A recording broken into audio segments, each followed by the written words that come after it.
आज black and white में सबसे पहले पाकिस्तान के आर्मी चीफ आसिम मुनीर की बात करेंगे, जो आज फील्ड मार्शल बन गया है।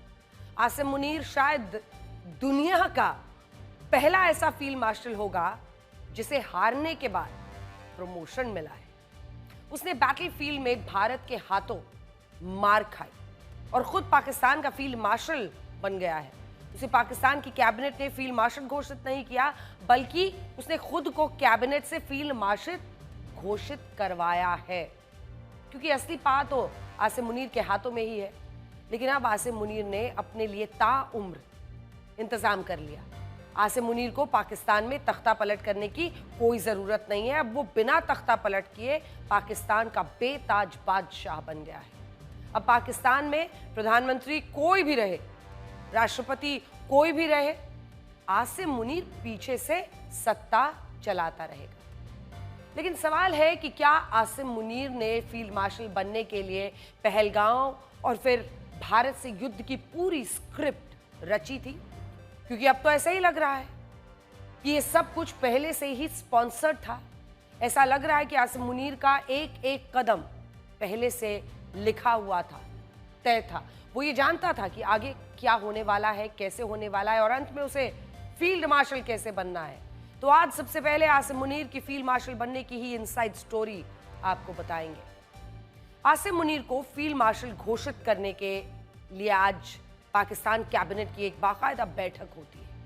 उसके प्रमोशन पर मुहर लगना पहले से तय था। आसिम मुनीर ने खुद को फील्ड मार्शल घोषित करवाने के लिए ये बैठक बुलवाई थी, जिसमें कठपुतली, जिसकी तस्वीर आप देख रहे हैं, पीएम शहबाज शरीफ, उसे फील्ड मार्शल घोषित कर देते हैं। पूरी कहानी समझिए। इसका मतलब यह हुआ कि आसिम मुनीर पाकिस्तान का दूसरा ऐसा सेनाध्यक्ष होगा जो फील्ड मार्शल बनेगा।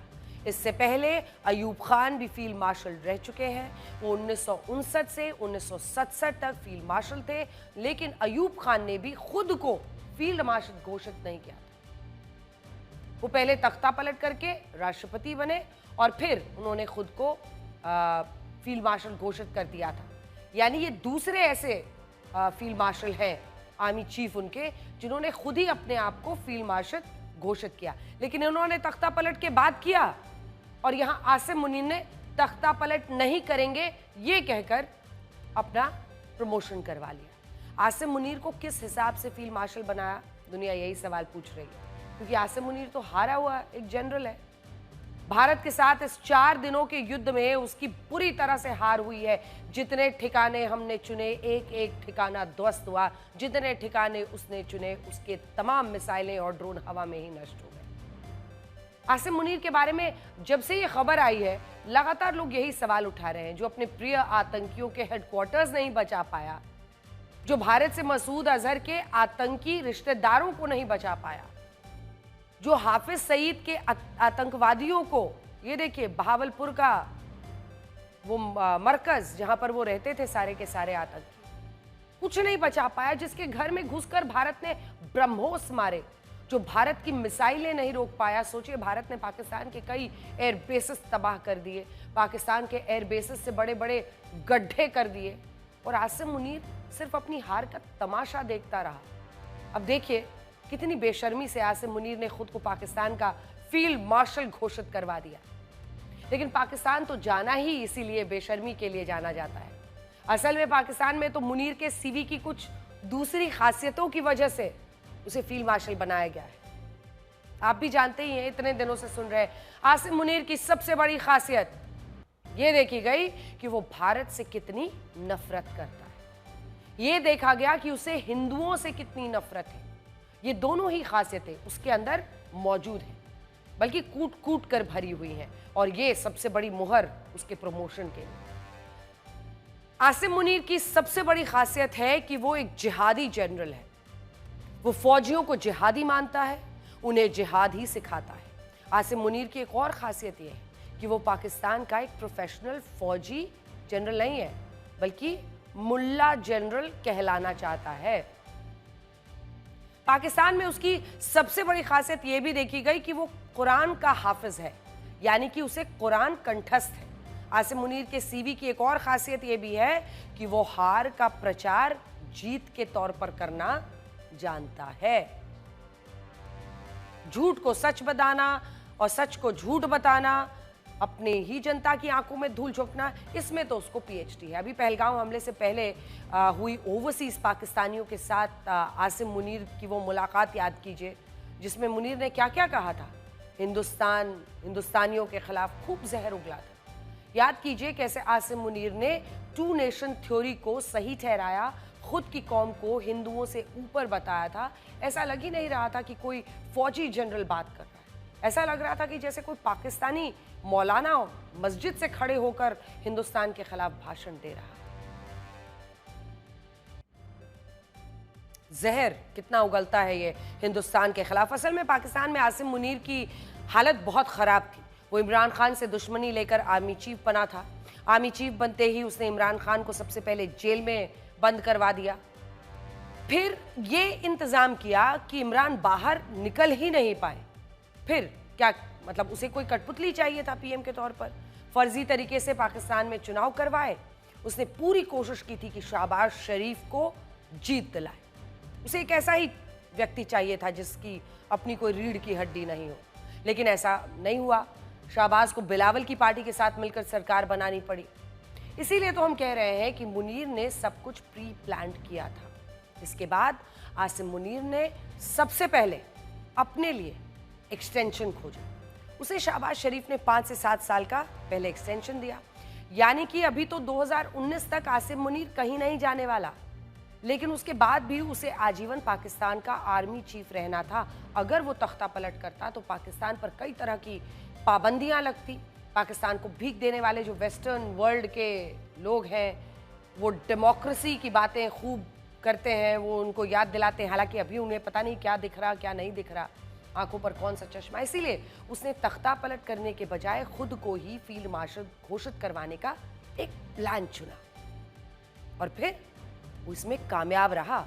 वो जानता था कि अगर भारत के साथ युद्ध हो गया तो फिर पाकिस्तान की पब्लिक, सारी राजनीतिक पार्टियां उसके पीछे आ जाएंगी, जनरल मुनीर और ऐसा ही हुआ। जैसे ही पाकिस्तान ने पहलगाम किया, भारत ने तुरंत प्रतिक्रिया दी। पाकिस्तान के आतंकी ठिकानों को ध्वस्त किया तो पाकिस्तान ने जवाबी हमला किया। भारत ने पाकिस्तान के एयरबेसेस तबाह कर दिए तो मुनीर और पाकिस्तान अमेरिका की शरण में पहुंचे। फिर भारत ने सीज फायर कर दिया। अब इस हार को मुनीर और शहबाज ने पाकिस्तान की जीत के तौर पर इतना प्रचारित किया कि पाकिस्तान में तो ये माहौल ही बन गया कि मुनीर सबसे बड़े जनरल और मुनीर को फिर फील्ड मार्शल बनाओ। असल में पाकिस्तान जिहादियों का मुल्क है, वहां तो फौज भी जिहादी है। इसीलिए मुनीर के पक्ष में एक बात यह भी रही,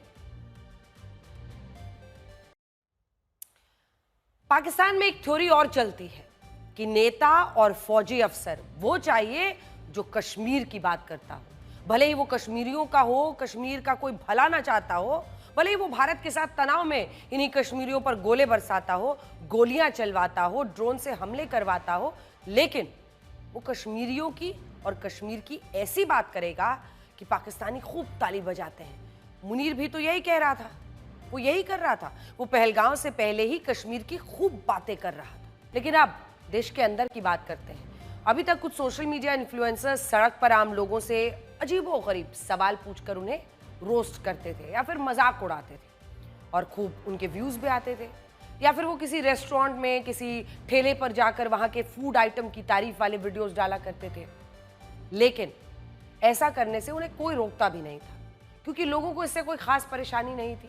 लेकिन अब ये लोग इतने आगे निकल चुके हैं कि वो देश की सुरक्षा से खिलवाड़ करने लगे हैं। ज्योति मल्होत्रा इसका सबसे बड़ा उदाहरण है। सामान्य यूट्यूब वीडियोस बनाते बनाते वो पाकिस्तान के इशारे पर चुनिंदा संवेदनशील जगहों के वीडियो बनाने लगी, जिसका फायदा पाकिस्तान ने उठाया और अब वो सुरक्षा एजेंसियों के निशाने पर है। 22 अप्रैल को पहलगाम आतंकी हमले के बाद भारत और पाकिस्तान के बीच तनाव बढ़ गया और उस दौरान जिसने भी पाकिस्तान परस्ती की बात की, उस पर सुरक्षा एजेंसियों की टेढ़ी नजर पड़ी। यहीं से पूरा मामला बड़ा हुआ। इसी दौरान पता चला कि देश के बाहर ही नहीं बल्कि देश के अंदर भी कुछ दुश्मन हैं जो खुफिया जानकारी देकर पाकिस्तान की मदद कर रहे हैं। हम आपको टीवी स्क्रीन पर कुछ तस्वीरें और नाम दिखा रहे हैं। ये वो लोग हैं जो सुरक्षा एजेंसीज के रडार पर हैं और इन लोगों पर शक है कि उन्होंने अलग अलग तरीकों से पाकिस्तान की मदद की। ये सभी चेहरे, ये लोग पाकिस्तान के जासूसी खिलौने थे जिसका इस्तेमाल वो बहुत तरीके से कर रहा था। आरोप है कि इन लोगों ने अपने हैंडलर्स के जरिए पाकिस्तान को खुफिया सूचनाएं पहुंचाई। ये जानकारियां भारत की संप्रभुता के लिए खतरा बन गई। इस मामले में ज्योति मल्होत्रा सबसे अहम किरदार बताया गया है। ज्योति का संबंध पाकिस्तानी हाई कमीशन के अधिकारी दानिश, ये जिसकी आप इस वक्त तस्वीर देख रहे हैं, दानिश से थे। दानिश वो आदमी है जिसने पूरे भारत में जासूसी का अपना एक नेटवर्क तैयार किया था। इस पूरे नेटवर्क का भंडाफोड़ 7-8 मई के बाद हुआ, जब भारत ने पाकिस्तान पर एयर स्ट्राइक्स की। इस एयर स्ट्राइक के बाद देश की खुफिया एजेंसियां एक्टिव थीं और पाकिस्तान से होने वाली हर मूवमेंट पर नजर रखे हुए थे। इस दौरान भारतीय खुफिया एजेंसियों को पता चला कि पंजाब के मलेरकोटला की ये गजाला खातून पाकिस्तान के लिए जासूसी कर रही थी। पूछताछ में गजाला ने बताया कि वीजा के लिए वो पाकिस्तान दूतावास गई थी, जहां उसकी मुलाकात दानिश नाम के व्यक्ति से हुई और दानिश ने गजाला के साथ अपनी दोस्ती बढ़ाई। मदद के नाम पर अलग अलग तरीके से पैसे भेजने लगा। इन पैसों के बदले दानिश गजाला से कुछ जानकारियां भी पूछ लिया करता था। देखिए कैसे ये अपने स्पाइस बनाता था। गजाला ने यह भी बताया कि दानिश का एक और जासूसी खिलौना यामीन मोहम्मद भी मलेरकोटला में रहता है। वो भी पैसों के बदले खुफिया जानकारियां देता है।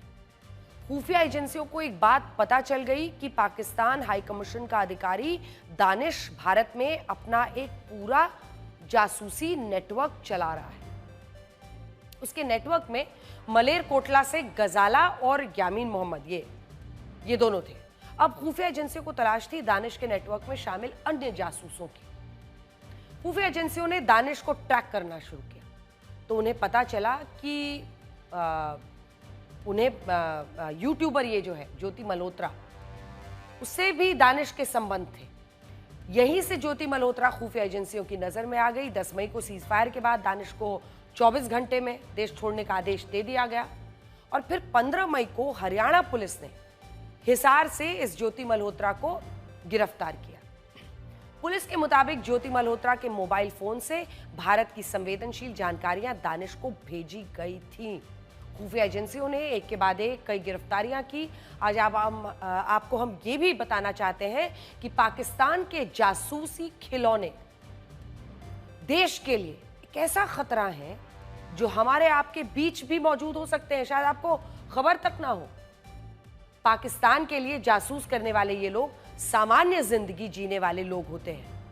बाहर से आपको कुछ शक ही नहीं होगा। जैसे ज्योति मल्होत्रा एक यूट्यूबर है, वो ट्रैवल वीडियोस बनाती है। हिसार की ज्योति ऑपरेशन सिंदूर के दौरान दानिश को संवेदनशील जानकारियां शेयर कर रही थी। अगर वो कहीं पर जाकर वीडियो बनाएगी भी तो उसे कौन रोकेगा? वो बोलेगी मैं तो ट्रैवलॉग बनाती हूँ, मैं तो यहाँ के लिए वीडियो बना रही हूँ ताकि और भी लोग यहाँ घूमने आए। पंजाब के मलेरकोटला की गजाला खातून पैसे लेकर भारतीय सेना की मूवमेंट की जानकारी दानिश को दे रही थी। यही काम यामीन मोहम्मद कर रहा था। अमृतसर का देखिए, ये फलकशीर मसीह और सूरज मसीह, ये पाकिस्तानी खुफिया एजेंसी आईएसआई को भारतीय सैन्य ठिकानों की जानकारी दे रहा था। पंजाब का सुखप्रीत सिंह, करणबीर सिंह ऑपरेशन सिंदूर के दौरान पंजाब, हिमाचल, जम्मू कश्मीर में भारतीय सेना की मूवमेंट की जानकारी आईएसआई को भेज रहा था। उस दौरान आपको याद होगा बहुत सारी इधर उधर मूवमेंट्स हो रही थी आईएसआई की, जिसको लेकर भारतीय सेना की, जिसको लेकर कई लोगों के फोन कॉल्स भी आ रहे थे सरहदी इलाकों में जानकारी हासिल करने के लिए। पानीपत का 24 साल का देखिए नौमान इलाही, 24 साल इसकी उम्र है, पेशे से एक सिक्योरिटी गार्ड है, आईएसआई को संवेदनशील जानकारियां दे रहा था।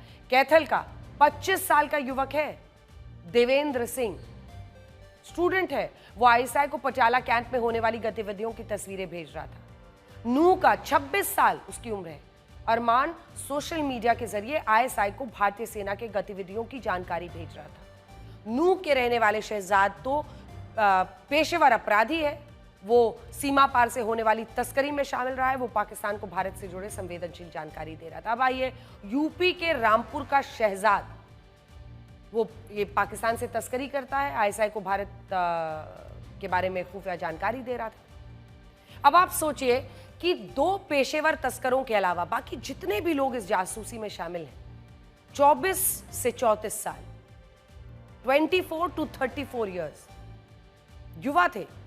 और ये सामान्य लोग थे जो शायद हमारे आपके बीच में रहते हैं। जिन शहरों से ये लोग गिरफ्तार किए गए हैं, वहां के लोग शायद इन लोगों से वाकिफ हों। और सच ये है कि किसी को ये पता नहीं चला होगा कि ये लोग देश के दुश्मनों से मिलकर एक बड़ी साजिश रच रहे थे। खुफिया एजेंसियां अब इन सभी लोगों से सख्त पूछताछ कर रही हैं और अभी तक की पूछताछ में आईएसआई की एक बड़ी साजिश का पता चला है। आईएसआई भारत में जासूसों का एक बड़ा नेटवर्क बना रहा था जिसमें ज्यादातर सामान्य लोग शामिल किए जा रहे थे। अब देखिए, आईएसआई ने जासूसी के लिए ऐसे लोगों को चुना जो सोशल मीडिया इन्फ्लुएंसर्स थे या फिर ऐसे नौकरी पेशा लोग थे जिनका समाज में गहरा प्रभाव। इन जासूसों को खुफिया जानकारी इकट्ठा करने के अलावा पाकिस्तान की झूठी तस्वीर पेश करने का काम दिया गया था।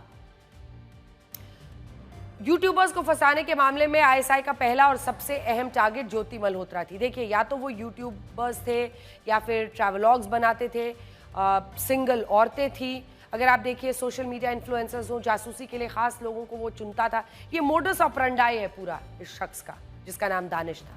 वीजा ऑफिस में काम करता था और चूंकि वीजा के लिए वहां पर लोग जाते हैं तो सीधा उनको कांटेक्ट, जो भी वल्नरेबल लगता था, यानी लगता था कि इसको पैसे की कमी है या सिंगल महिला है या विधवा है, तो उसको अपने चंगुल में ये लेता था। पाक की झूठी तस्वीर पेश करने के लिए, एक प्रोपेगेंडा चलाने के लिए वो उनको प्रेरित करता था। बदले में धीरे धीरे दोस्ती, पैसे की, अच्छा जरूरत है मैं भेजता हूँ, तरह तरह के तरीके अपनाता था। ज्योति मल्होत्रा ट्रैवल ब्लॉग बनाती थी, दानिश के संपर्क में थी। ज्योति के जरिए भारतीय खुफिया एजेंसियों के एजेंट्स की पहचान करना चाहती थी। इसीलिए भारतीय एजेंसियों को लगता है कि ज्योति मल्होत्रा आईएसआई के बड़े जासूस नेटवर्क का एक हिस्सा हो सकती है। ज्योति केवल पाकिस्तानी हाई कमीशन के अधिकारी दानिश के ही संपर्क में नहीं थी, बल्कि उसके संबंध पाकिस्तानी खुफिया एजेंसी आईएसआई के अधिकारी अली हसन से भी थी। खुफिया एजेंसियों को ज्योति मल्होत्रा अली हसन के बीच हुई व्हाट्सएप चैट मिला है। आईएसआई अधिकारी अली हसन और ज्योति के बीच जो व्हाट्सएप चैट सामने आई है वो कोडवर्ड्स का हिस्सा लग रहा है। इस चैट में होने वाली बातचीत का एक अंश हम आपको दिखाना चाहते हैं। ये चैट उस वक्त की है जब ज्योति अटारी बॉर्डर गई थी। अली हसन ने ज्योति को मैसेज किया कि अब जब आप अटारी गई तो वहां प्रोटोकॉल किसको मिला था। ज्योति मल्होत्रा ने जवाब दिया कि किसको मिला ये मुझे नहीं पता, लेकिन मुझे तो नहीं मिला। अली हसन जानना चाहता था कि ज्योति को अटारी बॉर्डर पर कोई अंडर कवर एजेंट तो नहीं मिला जिसे किसी खास प्रोटोकॉल की मदद से एंट्री दिलाई गई हो। इसके बाद अली हसन ने लिखा, मेरा मतलब है कि कोई अंडर कवर पर्स हो, जैसे यार पता चल जाता है कि प्रोटोकॉल देकर कोई ऐसा पर्सन हो, अंडर कवर पर्सन हो, जिसको देखकर पता चल जाता है कि भाई इसको तो प्रोटोकॉल मिल रहा है, कोई स्पेशल आदमी होगा। ज्योति ने जवाब दिया, इतने पागल नहीं थे वो। इस छोटी सी बातचीत में आईएसआई का अधिकारी ज्योति से भारतीय खुफिया एजेंट्स के खिलाफ जानकारी मांग रहा था। ज्योति ने अपने जवाब में उसे जो कहा उसे एक कोडवर्ड की तरह देखा गया, जिसका मतलब शायद कुछ और हो सकता है। इन सबूतों की वजह से खुफिया एजेंसियां जासूसी के केस में ज्योति मल्होत्रा को एक महत्वपूर्ण कड़ी मान रही है और धीरे धीरे ज्योति का सच भी सामने आ रहा है। अब देखिए, ज्योति मल्होत्रा ने पाकिस्तान हाई कमीशन के अधिकारी दानिश के साथ अपने व्यक्तिगत संबंधों को लेकर झूठ बोला था। ज्योति ने अधिकारियों से कहा था कि दानिश के साथ उसके कोई संबंध नहीं है, जबकि मोबाइल फोन, लैपटॉप, कई चैट्स हैं जिनको डिलीट किया गया है। शक है कि ज्योति और दानिश के बीच महत्वपूर्ण बातचीत को मिटाने की कोशिश की गई। इसे पाकिस्तान से ज्योति को मिले निर्देश भी शामिल हो सकते हैं। इसके अलावा ज्योति ने दावा किया कि वो पाकिस्तान में सांस्कृतिक गतिविधियों, धार्मिक पर्यटन के लिए गई थी, लेकिन आरोप है कि इसके बहाने वो पाकिस्तान अफगानिस्तान सीमा तक पहुंच गई थी। ये ऐसी जगह थी जहां आम आदमी नहीं जा सकता है।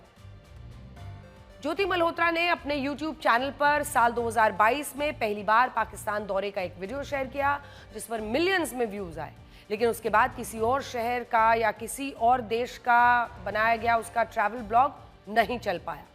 ज्योति ने भारत पाकिस्तान सीमाओं से जुड़ी वीडियोस भी बनाए, ये वीडियोस भी नहीं चले, इसलिए वो पाकिस्तान जाने की कोशिशों में लगी हुई थी। वीजा पाने की कोशिश के दौरान ही उसका संपर्क दानिश से हुआ, जो पहले से आईएसआई के लिए जासूसी नेटवर्क तैयार कर रहा था। वर्ष 2024 में दानिश ने ज्योति को अपने जाल में फंसाकर हाई कमीशन की एक बड़ी इफ्तार पार्टी में बुलाया। ये वही इफ्तार पार्टी है। यहाँ कई लोगों से उसकी मुलाकात करवाई। इसके बाद अगले 15 दिन के अंदर ज्योति को पाकिस्तान जाने का फिर से मौका मिला। उसका वीजा क्लियर हो गया और वो एक तीर्थ यात्री के तौर पर पाकिस्तान गई। पाकिस्तान पहुंचने के बाद ज्योति ने कई पाकिस्तानी शहरों, वहाँ पर जो लोकल लोग हैं उनसे बातचीत वाले खूब वीडियोस बनाए। इसमें उसने पाकिस्तान की अच्छी छवि पेश करने की खूब कोशिश की। मेरी कोई बात नहीं हुई, यहाँ आए कपड़े चक्के ले गए, 15 मिनट रुके होंगे, कपड़े उसने अपने जो काटने थे काटे और चली गई। तो आगे आप क्या सोचते हैं, आगे आप क्या मांग करते हैं, क्या आगे मैंने क्या मांग करनी है जी, जो होगा होगा ही। हम अभी ज्योति के घर पे मौजूद है। ज्योति को उसके पिता ने ही परवरिश की है। पिता और उनके जो भाई है उनके बीच पड़ी बली है। देख सकते हैं कि ज्योति घूमने की जो शौक रखती है वो उसके जो फ्रिज मैग्नेट्स है उसमें आपको दिख जाएगा। और इसके अलावा आप देख सकते हैं कि यहाँ पे उसकी जो ये रूम है यहाँ पे वो रहती थी। और उसके जो ये YouTube चैनल है जो ट्रैवल विद जो, उसमें जो उसको सिल्वर बटन मिला था वो भी यहाँ पे आपको देखने को मिलेगा। और जैसा कि हमें पता चला है कि ज़्यादातर ज्योति यहाँ पे नहीं रहती थी, वो दिल्ली में ही रहती थी। और उनको शनिवार के दिन पुलिस ने गिरफ्तार किया। खुफिया एजेंसियों को शक है कि ज्योति आईएसआई की मदद से ही पाकिस्तान जाती थी और यहाँ पर उसके लिए 5 स्टार इंतजाम करवाए जाते थे। ज्योति मल्होत्रा को पाकिस्तान में वीआईपी ट्रीटमेंट दिया गया था। उसकी सुरक्षा में खास तौर से सुरक्षा कर्मियों को तैनात किया गया था। आमतौर पर किसी पर्यटक के लिए क्या ऐसी सुविधाएं उपलब्ध होती हैं? पाकिस्तान में ऐसा नहीं किया जाता है। ज्योति ने पाकिस्तान में अपने हैंडलर से बातचीत करने के लिए व्हाट्सएप, टेलीग्राम, स्नैपचैट इनका इस्तेमाल किया था। और ये सभी प्लेटफॉर्म्स एन्क्रिप्टेड मैसेज की सुविधा देते हैं, यानी किसी और को पता नहीं चले। वो खुद अगर डिलीट हो गए तो आप उसको रिट्रीव नहीं कर सकते, वापस नहीं निकाल सकते। ज्योति मल्होत्रा की कमाई और उसके खर्च में दिखने वाला अंतर है वो भी शक पैदा करता है। दरअसल कमाई के मुकाबले उसका खर्च कहीं ज्यादा है। अगर उसकी पारिवारिक स्थिति भी आप देखें तो थोड़े तंग हालात दिखते हैं। आपने पिता को देखा, आपने उनके घर को देखा। विदेशी दौरों पर उसकी लग्जरी लाइफस्टाइल देखकर यह संदेह होता है कि उसके घूमने फिरने का खर्च कहां से आ रहा था। पाकिस्तान की यात्रा के तुरंत बाद ज्योति मल्होत्रा ने चीन का दौरा किया और यहां उसने लग्जरी कार्स में खूब यात्रा की थी और बहुत सारी गोल्ड ज्वेलरी भी खरीदी थी। पाकिस्तान से मिलने वाली इन सुविधाओं के बदले में ज्योति का काम था पाकिस्तान की छवि अच्छी करना, भारत से जुड़ी संवेदनशील जानकारियां पूछने पर बताते रहना। ज्योति की संदिग्ध गतिविधियों को देखते हुए खुफिया एजेंसी ने सवालों की एक लिस्ट तैयार की है। हमारे पास उस लिस्ट में शामिल कुछ सवाल हैं। जैसे पूछा गया कि बार बार पाकिस्तान जाने का मकसद क्या था। एहसान डार यानी दानिश से उसका मुलाकात कब हुई उसकी, और क्या उसे पता था कि वो पाकिस्तान हाई कमीशन का अधिकारी है। पहलगाम हमले के बाद दानिश के साथ उसकी क्या बातचीत हुई। क्या दानिश या उसके जैसे अधिकारी ने वीज़ा करवाने, टूर को फंड करने, कंटेंट का जो आइडिया है कि पाकिस्तान की वाहवाही करनी है या फिर कोई सामान देने जैसी मदद की थी। साल 2024 में पाकिस्तान का वीज़ा क्यों बढ़वाया था? क्या ऐसा करने के लिए किसी ने कहा था? क्या पाकिस्तान की अच्छी छवि वाले वीडियो बनाने के निर्देश दिए गए थे? पहलगाम आतंकी हमले के बाद उसने पाकिस्तानी आतंकियों के बजाय सुरक्षा एजेंसियों को टारगेट करने वाला वीडियो ही क्यों बनाया? क्या उसे संवेदनशील जगहों या सीमावर्ती क्षेत्रों का वीडियो बनाने के लिए कहा गया था? इसने तो पहलगाम का भी वीडियो बनाया था हमले के पहले, और वहां पर तैनाती सुरक्षा बलों का नहीं होना वीडियो में अगर दिखता है तो क्या वहां पर इस वजह से वो गई थी? इस तरह के सवालों से एजेंसियों के ये वही तस्वीर है पहलगाम की जो आप इस वक्त देख रहे हैं। ये तो एक तस्वीर है, बाकायदा वहां वीडियो भी बनाया था। इस तरह के सवालों से एजेंसियां ये जानने की कोशिश कर रही हैं कि ज्योति मल्होत्रा हनी ट्रैप हुई या फिर उसने जानबूझकर पैसे के लिए अगर ये सब कुछ किया है तो ये देशद्रोह का मामला है। भारत एक बहुत ही आधुनिक और प्रजातंत्र है, और जब देश विदेश सब जगह हर किसी को आज़ादी है ट्रैवल करने की। वो एक लीगल वीज़ा डॉक्यूमेंट पे ही ट्रैवल करिए, ऑन अ लीगल पासपोर्ट। तब कोई ऐसी वजह नहीं थी कि कोई समझा जाए, पर कई चीज़ों का पैटर्न समय के साथ निकल के आता है। कोई एक बार एक देश जाए तो कोई बात नहीं। आपने देखा होगा कर्नाटका में एक केस हुआ कि आप 1 महीने में 15 बारी दुबई गए। So it is when a pattern emerges then वो बात संदेहजनक होती है, तब पुलिस उस पर नजर डालती है और तब उसके आगे इन्वेस्टिगेशन होता है। आज बहुत से लोग ये भी जानना चाहते होंगे कि आखिर एक सोशल मीडिया इन्फ्लुएंसर पाकिस्तानी खुफिया एजेंसी की मदद कैसे कर पाएगा। बहुत से लोग ये भी कह रहे हैं कि पाकिस्तान जाने का मतलब जासूस बन जाना तो नहीं होता। आज हम ये बताना चाहते हैं कि नए जमाने की जंग केवल सीमाओं पर नहीं लड़ी जाती है। जितनी जबरदस्त लड़ाई जमीन पर होती है, उतनी ही भयावह भयानक जंग डिजिटली भी लड़ी जाती है। इसीलिए डिजिटल युग में जासूसी के तरीके भी बदल दिए गए हैं। पुराने जमाने में जासूस दूसरे देशों में जाकर रिस्क लेते थे, महत्वपूर्ण दस्तावेज या तस्वीरें जुटाना, हैंडलर्स से आमने सामने की मुलाकात करना, और इन सब के बीच पकड़े जाने का खतरा होता था। लेकिन डिजिटल युग में ऐसा नहीं है। जासूसी के लिए अब आमने सामने मिलने की जरूरत नहीं, संचार के माध्यम भी सुरक्षित है। इससे पकड़े जाने का खतरा कम हो गया है। टेक्नोलॉजी इतनी बदल गई है कि अब जासूसी के लिए बहुत ज्यादा खतरा मोल लेने की जरूरत नहीं पड़ती। इससे खुफिया एजेंसियों ने अपना काम भी एक तरह से आसान कर दिया। उदाहरण के तौर पर आप देखिए, कई ऐसे प्लेटफॉर्म्स हैं जो एन्क्रिप्टेड कम्युनिकेशन की सुविधा देते हैं। आप उनका इस्तेमाल करके बातचीत कर सकते हैं सीधा। यानी अगर आप किसी को मैसेज भेजें तो उसके अलावा कोई उसे पढ़ ही नहीं पाएगा। आपने देखा होगा कि व्हाट्सएप तो ये खुद अपना प्रचार ये कहकर करता है कि even WhatsApp can not read your personal message, यानी व्हाट्सएप भी आपके व्यक्तिगत मैसेज नहीं पढ़ सकता। ये डिजिटल युग है। जहां तक सोशल मीडिया इन्फ्लुएंसर्स की बात है तो इनके जरिए एक बड़ी आबादी तक पहुंचा जा सकता है। किसी भी प्रोपेगेंडा को बड़े पैमाने पर लोगों तक पहुंचाया जा सकता है। इससे किसी को शक भी नहीं होगा। सिर्फ यही नहीं, इनसे संपर्क करना और मन मुताबिक पैसे देकर काम करवाना बहुत आसान है। कई लोगों को लगता है कि यूट्यूबर या कोई सोशल मीडिया इन्फ्लुएंसर जासूसी जैसा काम नहीं कर पाएगा, लेकिन यहीं पर सोच को बदलने की जरूरत है। क्योंकि कई बार नादानी में या फिर जानबूझकर ऐसी जानकारियां दुश्मनों को दे दी जाती हैं जिसका वो फायदा उठाता है। हम आपको उदाहरण के तौर पर ज्योति मल्होत्रा के एक वीडियो को दिखाते हैं। पहलगांव बेसरन घाटी भी पहुंची थी। उसने घाटी में अपनी जो सैलानियों की मौजूदगी समेत कई अहम जानकारियां अपने ट्रैवल ब्लॉग में दे दी थी। दिसंबर 2024 में ज्योति मल्होत्रा पहलगांव गई थी। उसने यहाँ बेसरन घाटी का एक वीडियो भी बनाया और उसमें जानकारी दी। फिर मार्च 2025 में उसने पाकिस्तान का दौरा किया। फिर इसके अगले महीने यानी 22 अप्रैल को फिर पहलगांव में आप देखते हैं कि किस तरह से आतंकी हमला हो जाता है। 26 पर्यटक मारे गए थे। हम ये नहीं कह रहे हैं कि इस वीडियो को देखकर आतंकियों ने हमला किया होगा, लेकिन ये एक अनोखा इत्तेफाक है जिसमें वो पहले कश्मीर गई, फिर पाकिस्तान गई, फिर आतंकी हमला हुआ, फिर उसके बाद ज्योति के संबंध ISI पाकिस्तान हैंडलर्स दानिश के साथ पाए गए।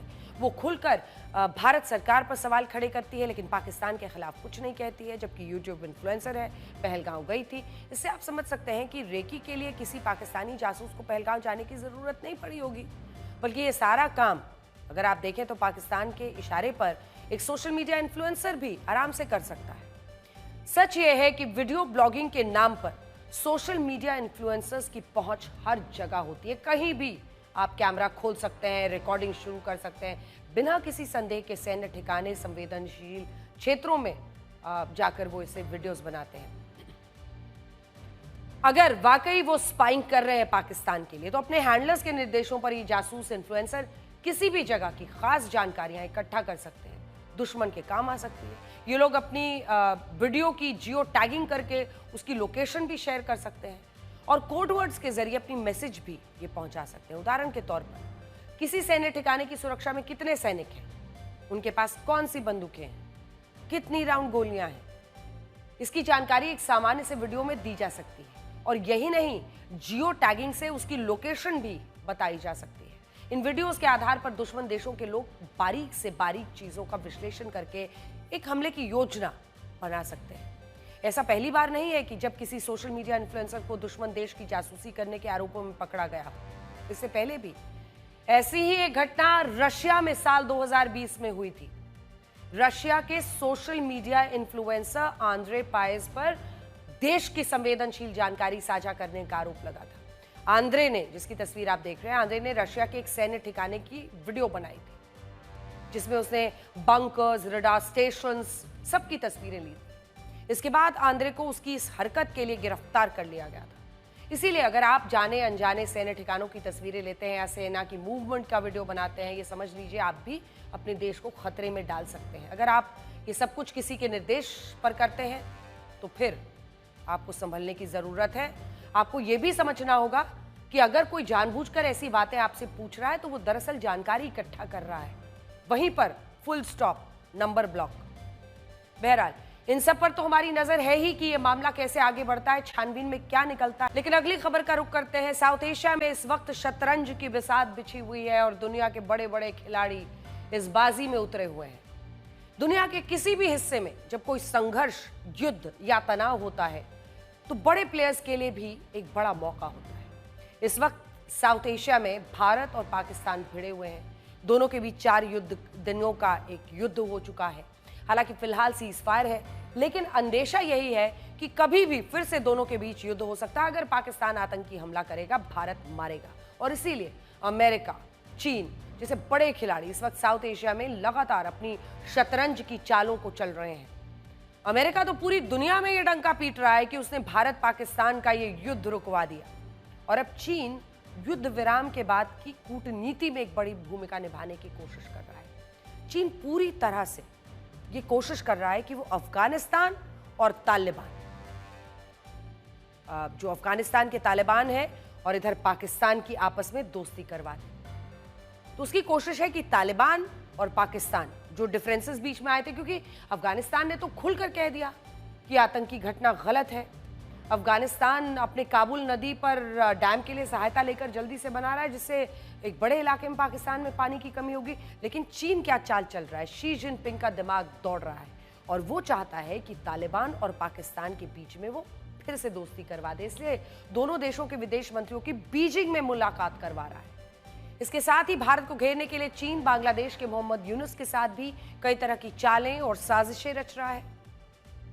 आपको याद होगा, मार्च के महीने में बांग्लादेश के चीफ एडवाइजर मोहम्मद यूनुस चीन के दौरे पर गए थे, जहां उन्होंने चीनी राष्ट्रपति शी जिनपिंग से मुलाकात की थी। और इसी के बाद वहां मीडिया से बात करते हुए मोहम्मद यूनुस ने भारत के नॉर्थ ईस्टर्न स्टेट्स को लैंडलॉक कर बताया था। मोहम्मद यूनुस का ये बयान बांग्लादेश को कितना महंगा पड़ा, यह हम आपको बताएंगे। लेकिन अब कहानी इस बयान से आगे बढ़ गई है। खबर यह है कि भारत के सिलीगुड़ी कॉरिडोर यानी कि चिकन स्नेक के पास बांग्लादेश एक एयरबेस बना रहा है। ये जो लाल वाला हिस्सा आप देख रहे हैं, इसको चिकन नेक कहा जाता है, क्योंकि यही भारत का कनेक्शन है। चिकन स्नेक के पास बांग्लादेश एक एयरबेस बना रहा है और इस एयरबेस को बनाने में चीन उसकी मदद कर रहा है। भारतीय एजेंसियों का कहना है कि चीनी अधिकारी हाल ही में यहां एयरबेस की साइट पर पहुंचे थे। अब ये समझिए कि अगर बांग्लादेश यहां पर एयरबेस बना देगा तो होगा क्या और भारत को किस तरह का खतरा है। ये समझने के लिए आपको सिलीगुड़ी कॉरिडोर को समझना होगा, जिसे भारत की चिकन स्नेक भी कहा जाता है। ये कॉरिडोर भारत के लिए एक महत्वपूर्ण चेक पॉइंट है। अपनी सबसे सकरी जगह पर यह सिर्फ 22 किलोमीटर चौड़ा है। ये लंबे समय से भारत के लिए एक रणनीतिक कमजोरी रहा है, क्योंकि ये कॉरिडोर 8 पूर्वोत्तर राज्यों अरुणाचल प्रदेश, असम, मणिपुर, मेघालय, मिजोरम, नागालैंड, सिक्किम, त्रिपुरा को देश के बाकी हिस्सों से जोड़ता है। चीन और पाकिस्तान जैसे भारत के दुश्मनों की नजर बहुत पहले से ही भारत के इस कॉरिडोर पर रहती है। उन्हें लगता है कि अगर वो युद्ध के समय में भारत के कॉरिडोर को यहां पर ब्लॉक कर दे तो पूरे नॉर्थ ईस्ट को वो ब्लॉक कर सकते हैं। हालांकि नॉर्थ ईस्ट और सिलीगुड़ी कॉरिडोर में भारत के एक बहुत मजबूत मिलिट्री प्रेजेंस है। भारतीय सेना के त्रिशक्ति कोर का हेडक्वार्टर्स भी इसी सिलीगुड़ी के पास है। यहां हाशिमारा एयरबेस के पास भारत के रफाल की एक स्क्वाड्रन भी मौजूद रहती है। अब देखिए, भारत के लिए समस्या यह है कि बांग्लादेश जिस जगह पर अपना नया एयरबेस बना रहा है, वो जगह लाल मोनेरहाट भारत के सिलीगुड़ी कॉरिडोर से सिर्फ 135 किलोमीटर दूर है। ये दूरी सुनने में भले ही ज्यादा लग रही हो, लेकिन एयर डिफेंस के हिसाब से बहुत कम है। बांग्लादेश के रंगपुर डिवीजन में जिस एयरबेस को बनाने का प्रस्ताव है, वहां से भारत का बॉर्डर सिर्फ 20 किलोमीटर दूर है। भारत की आशंका यह है कि जिस सिलीगुड़ी कॉरिडोर पर चीन और पाकिस्तान जैसे भारत के दुश्मनों की नजर रहती है, कहीं अब बांग्लादेश भी तो इनके हाथों में नहीं खेल रहा है। और अगर ऐसा नहीं है तो फिर चीन बांग्लादेश की मदद क्यों कर रहा है? क्योंकि भारत की चिंता यह है कि इस एयरबेस से भारत की मिलिट्री मूवमेंट्स को बांग्लादेश मॉनिटर कर सकता है। इसके अलावा इंटेलिजेंस गैदरिंग यानी जानकारियां हासिल करना, इंटेलिजेंस गैदरिंग भी कर सकता है। और यहां भारत के सिलीगुड़ी कॉरिडोर के पास चीन और पाकिस्तान की खुफिया एजेंसियों को जमा कर सकता है। और सबसे बड़ी बात यह है कि अगर कल को कोई युद्ध जैसी स्थिति होती है दो भारत के दुश्मनों की, ये देखिए बांग्लादेश अपना ये एयरबेस देकर भारत के लिए मुश्किलें खड़ी कर सकता है। इसीलिए हमारा मानना है कि भारत को तुरंत बांग्लादेश का इलाज करना होगा, क्योंकि बांग्लादेश लगातार भारत के खिलाफ काम कर रहा है। वो लगातार भारत के दुश्मनों से हाथ मिला रहा है। भारत बांग्लादेश का कूटनीतिक इलाज तो कर रहा है, लेकिन बांग्लादेश को अब इस कूटनीतिक इलाज से ऊपर के इलाज की जरूरत है। बांग्लादेश के मुखिया मोहम्मद यूनुस ऐसा कोई मौका नहीं छोड़ रहे हैं जो भारत के खिलाफ ना। देखिए, यूनुस जब 2 महीने पहले चीन गए थे तो वहां चिल्ला चिल्लाकर नॉर्थ ईस्ट को लैंडलॉक्ड बता रहे थे। इसीलिए बांग्लादेश के इंटेंशंस पर शक होता है। ऐसा नहीं है कि भारत बांग्लादेश का इलाज नहीं कर रहा है। बांग्लादेश का कूटनीतिक इलाज शुरू हो चुका है। लगातार भारत की तरफ से बांग्लादेश पर स्ट्राइक्स की जा रही हैं। सरकार ने भारत के साथ संबंध बिगाड़े तो अब उसके कारोबारियों को इसका खामियाजा भुगतना पड़ रहा है। भारत ने बांग्लादेश के खिलाफ इंपोर्ट स्ट्राइक कर दी थी, जिसके बाद बांग्लादेश अब घुटनों पर आ गया है। देखिए, भारत ने बांग्लादेश से आने वाले कई अहम उत्पादों के आयात पर नई पाबंदियां लगा दी हैं। अब बांग्लादेश से readymade garments, processed food items, plastic उत्पाद, लकड़ी का फर्नीचर जैसा सामान लैंड पोर्ट के जरिए भारत में नहीं लाए जा सकेंगे। बांग्लादेश से भारत में अब तक 93% सामान जमीनी मार्ग से आते थे, लेकिन अब भारत ने कह दिया कि जमीन से तो कोई सामान नहीं आएगा। अगर भेजना है सिर्फ कोलकाता और मुंबई के नावा शेवा 2 समुद्री जो बंदरगाह है वहां से ही इंपोर्ट होगा, आयात हो सकेगा। अब इसका असर ये पड़ेगा कि बांग्लादेश को $770 मिलियन का मुकाबला होगा, नुकसान होगा, जो कुल बांग्लादेशी निर्यात का लगभग 42% है, 42%। लेकिन अब खबर आ रही है कि भारत की इंपोर्ट स्ट्राइक के बाद यूनुस प्रशासन भारत के साथ बातचीत करना चाहता है, क्योंकि बांग्लादेश के व्यापारियों का मोहम्मद यूनुस के प्रशासन पर भारी दबाव है। उन्हें लग रहा है कि बांग्लादेश भारत से दुश्मनी ले रहा है, जिसकी वजह से भारत इस तरह के प्रतिबंध लगा रहा है। इसीलिए अब खबर आ रही है कि यूनुस की सरकार भारत से इस मुद्दे पर बात करना चाहती है, क्योंकि बांग्लादेश को अरबों टके का नुकसान हो रहा है। इससे पहले 8 अप्रैल 2025 को भारत ने बांग्लादेश के लिए ट्रांसशिपमेंट सुविधा को खत्म कर दिया था। इस सुविधा के तहत बांग्लादेश भारतीय जमीन से और हवाई अड्डों से दूसरे देशों तक अपना माल पहुंचा सकता था। बांग्लादेश को यह सुविधा 2020 में मुहैया कराई गई थी। ऑपरेशन सिंदूर के बाद ऑपरेशन मजबूर। ऑपरेशन सिंदूर हमारी सेना ने चलाया, लेकिन ऑपरेशन मजबूर हमारे राजनेता चला रहे हैं और अपनी राजनीतिक मजबूरी में ऐसे ऐसे सवाल उठा रहे हैं जो मौजूदा हालात में भारत के लिहाज से ना जरूरी है ना जायज।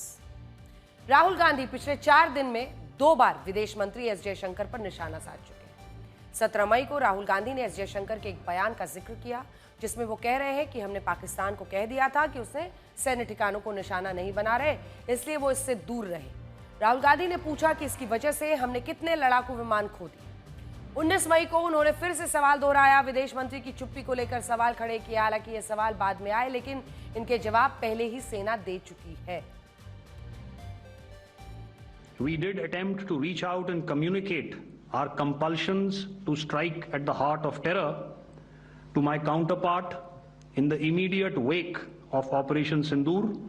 You know, we are in a combat scenario and losses are a part of combat. All I can say is that we have achieved our objectives that we selected and all our pilots are back home. Rahul Gandhi के बयान पर विदेश मंत्रालय ने कहा कि विदेश मंत्री की चेतावनी को ऐसे पेश किया जा रहा है कि जैसे पाकिस्तान को जानकारी दी गई हो। ये तथ्यों के साथ हेरफेर है। वास्तव में राहुल गांधी ने कई सवाल, कोई अनबुझे सवाल अचानक नहीं पूछे हैं, कि वही सवाल पूछ रहे हैं जिनका उतना जवाब सेना दे चुकी है जितना कि दिया जाना चाहिए और जो राष्ट्रीय सुरक्षा के हित में हो।